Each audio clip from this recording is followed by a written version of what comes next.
So let's talk a little bit about the pre-service process and how to get things set for when the video countdown starts. One essential part that we're going to do is we're going to use our pre-service macro to ensure that many of the possible problems in a service are taken care of. And that includes the solo in place, the copied audio, turns off the talkback microphones, and ensures that you're on the pre-service snapshots, that you're at the top of the list, so that way you can go down the snapshot list in order of the service.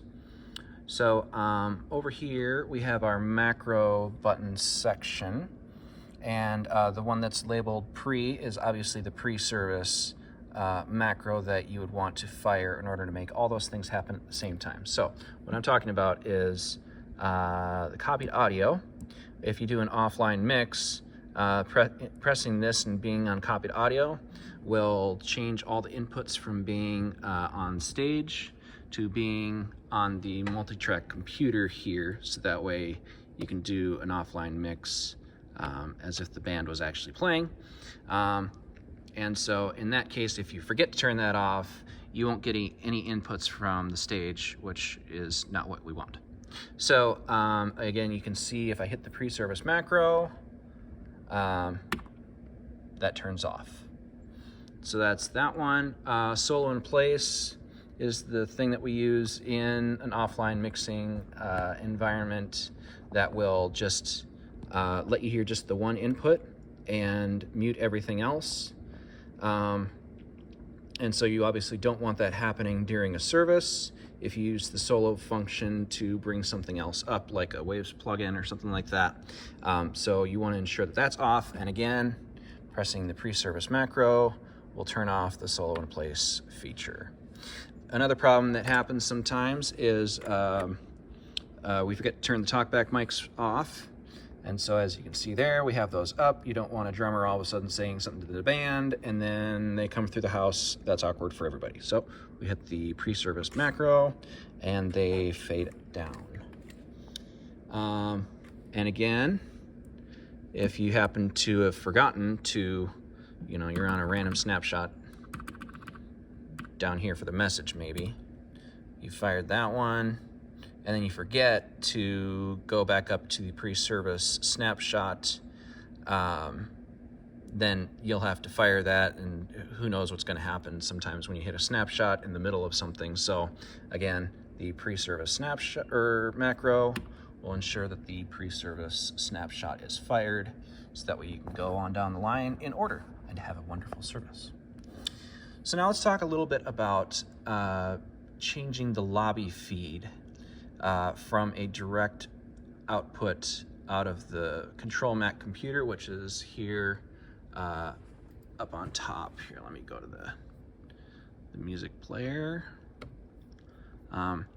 So this is our pre and post service playlist basically, and so we want that going out in the lobby, but we don't necessarily need it out in here in the lobby or in the auditorium. So we do a direct feed out, and as you can see there, that output meter is saying that the lobby is receiving music from that computer.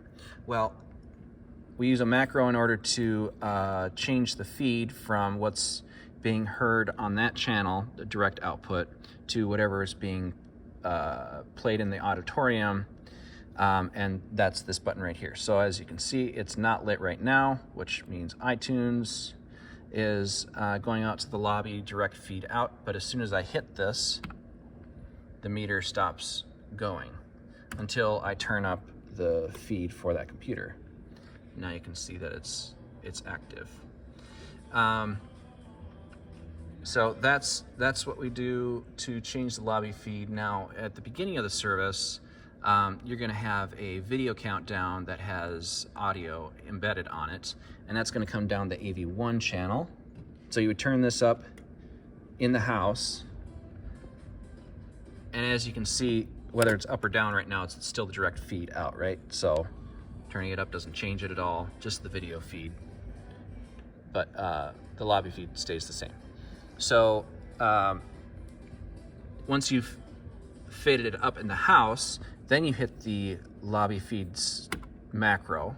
Well, now the music has stopped, but anyway, You'd hit that so that way then when you go to do your crossfade to the video feed, you don't have a quick silence out in the lobby with a fade in. It's seamless essentially. So, so now you would normally have your video feed come down AV1. So then you would fade up your AV1 channel and then fade down your Control Mac iTunes playlist. So you would do that. That's really hard to do. So then you would be on the video feed, and anything that comes from front of house is going to go out to the lobby as to be expected. So I just happen to have a crossfade snapshot that I've programmed. So I just hit the next snapshot on my end here, and it'll automatically crossfade it for me, nice and seamless. So that is the process to getting set for service to start.